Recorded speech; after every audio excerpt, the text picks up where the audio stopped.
Good morning, everyone. Myself Yashwant Siraj, and my subject is physics, and my segment is senior section medical and IIT JEE Mains, and I have total 10-year experience.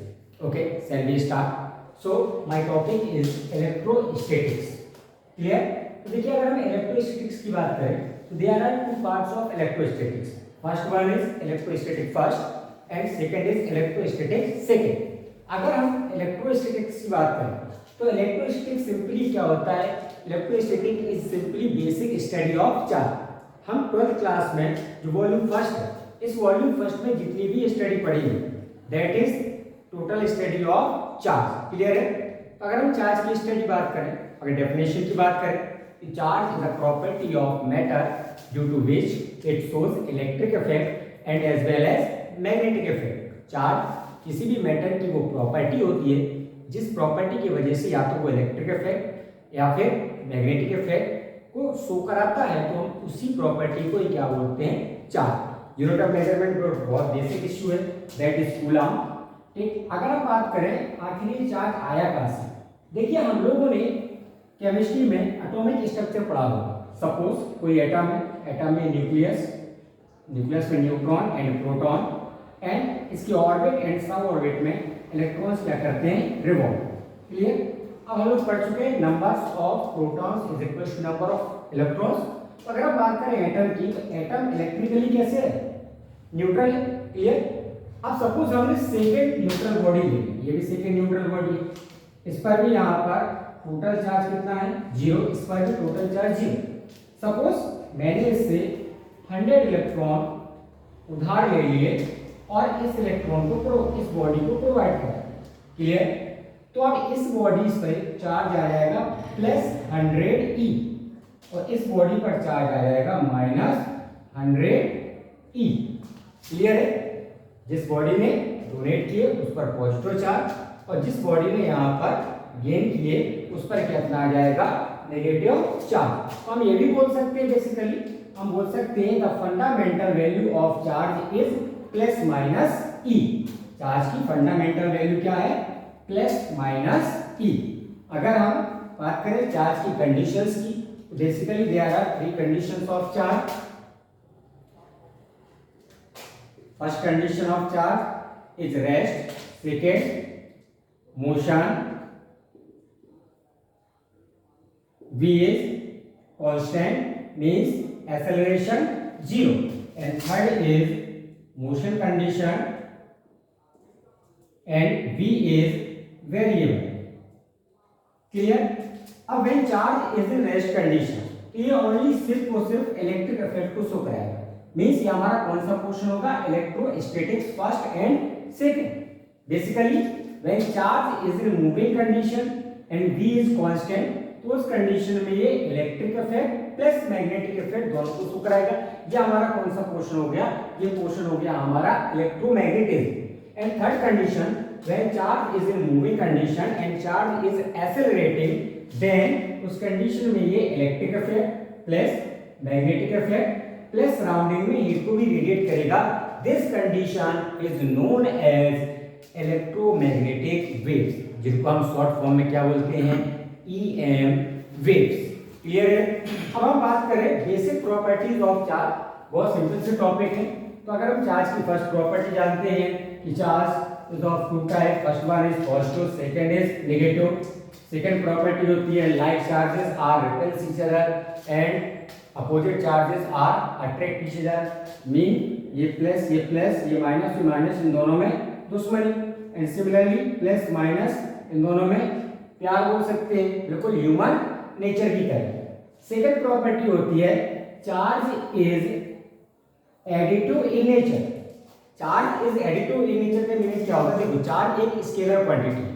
तो अगर suppose हमें बोल दिया जाए कि किसी body पर different charge present है, +2 coulomb, -1 coulomb, +3 coulomb, +1 coulomb. Clear? हमसे पूछा जाए what is the total charge on body. अब चार्ज क्या है? Charge is a scalar quantity. तो आप स्केलर में जो साइन है उसी साइन के साथ में हमको इसको पुट कराना है, डायरेक्शन डज नॉट मैटर। तो टोटल चार्ज क्या आ जाएगा? Q = 2 - 1 + 3 + 1 that is 5 coulomb. Clear. Next property होती है charge is quantitative in nature. देखिए अभी मैंने आपको बताया कि अगर इन केस किसी बॉडी से 1 इलेक्ट्रॉन ट्रांसफर हो रहा है तो उस बॉडी पर चार्ज कितना आ रहा है, +1 ई। सपोज 100 इलेक्ट्रॉन तो +100 ई। क्या मैं ये बोल सकता हूं कि मैंने उस बॉडी से 50.5 इलेक्ट्रॉन्स ट्रांसफर किए? पॉसिबल ही नहीं। क्यों? क्योंकि इलेक्ट्रॉन क्या है हमारा फंडामेंटल एलिमेंट, और हमें पता है कि हम फंडामेंटल एलिमेंट को ब्रेक नहीं कर सकते। क्लियर है? तो इसका मीनिंग हम बोल सकते हैं किसी भी बॉडी पर जो चार्ज आएगा that is integer multiple of charge of electron. Clear है ना? क्या है? That is integer multiple of charge of electron. Clear है? नेक्स्ट प्रॉपर्टी आती है यहाँ पर, देखो अभी तक हम ये पढ़ते आ रहे हैं। नेक्स्ट होता है charge is conservative in nature. ठीक, सपोज हमारे पास में कोई आइसोलेटेड बॉडी, आइसोलेटेड मींस जैसे ये रूम हो गया। क्लियर है? इस रूम में को हमने सराउंडिंग के कांटेक्ट में नहीं रखा, ना तो इस रूम से चार्ज बाहर जा सकता है ना इस रूम के अंदर चार्ज आ सकता है। ठीक, अगर सपोज इन केस यहाँ पर मान लें +10 कूलम चार्ज, यहाँ पर 2 कूलम चार्ज। ठीक, हमने क्या किया, इनको आपस में सेक करा दिया और सेक कराने के बाद इस बॉडी में आ गया सपोज 5 कूलम चार्ज, इस बॉडी पर आ गया सपोज 3 कूलम चार्ज। तो हमसे पूछ लिया जाए इस बॉडी पर चार्ज कितना है? Charge is conservative in nature, जितना टोटल चार्ज इस बॉडी पर होगा उतने टोटल चार्ज इस बॉडी पर होगा। Means 10 + 2 = 5 + 3 + x। क्लियर है? यहां से x कितना आ जाएगा 4 कूलम। क्लियर? अब देखिए हम लोग अभी बात करते आ रहे हैं, हम लोगों ने 11th क्लास में मैकेनिक्स बहुत पढ़ी हुई। मैकेनिक्स में हम लोगों ने पढ़ा है थ्योरी ऑफ रिलेटिविटी। तो फिर आप लोग ये बोलोगे कि सर जब थ्योरी ऑफ रिलेटिविटी आप बता रहे हो means mass depend on velocity of particles. Clear है? तो फिर हमने जब मैकेनिक्स पढ़ी तो मैकेनिक्स में मास को वेलोसिटी ऑफ पार्टिकल्स पर डिपेंड क्यों नहीं कराया? तो उसका बहुत सिंपल सा रीजन है। सिंपल सा रीजन क्या है? बिकॉज जो हम नॉर्मली प्रैक्टिकल लाइफ में वेलोसिटीज देखते हैं उनकी वैल्यू स्पीड ऑफ लाइट के कंपेयर में बहुत लेस है, इसलिए v² अपॉन c² की वैल्यू वेरी लेस होगी, 1 से सबट्रैक्ट होगी तो m = m0, where m0 is rest mass. तो मींस m की वैल्यू m0 के इक्वल। लेकिन अगर आप सपोज करो इलेक्ट्रॉन की बात करें, इसका मास होता है 9.1 × 10⁻³ किलोग्राम। अब ये इतना छोटा पार्टिकल, इतना स्मॉल पार्टिकल, अगर मैं इसको एक जरा सा थप्पड़ मारूं तो खुद सोचो इसकी वेलोसिटी कितनी होगी। मैंने मान लिया कि सपोज मैंने इस पर 1 न्यूटन का फोर्स अप्लाई किया तो 1 = 9.1 × 10⁻³ × a।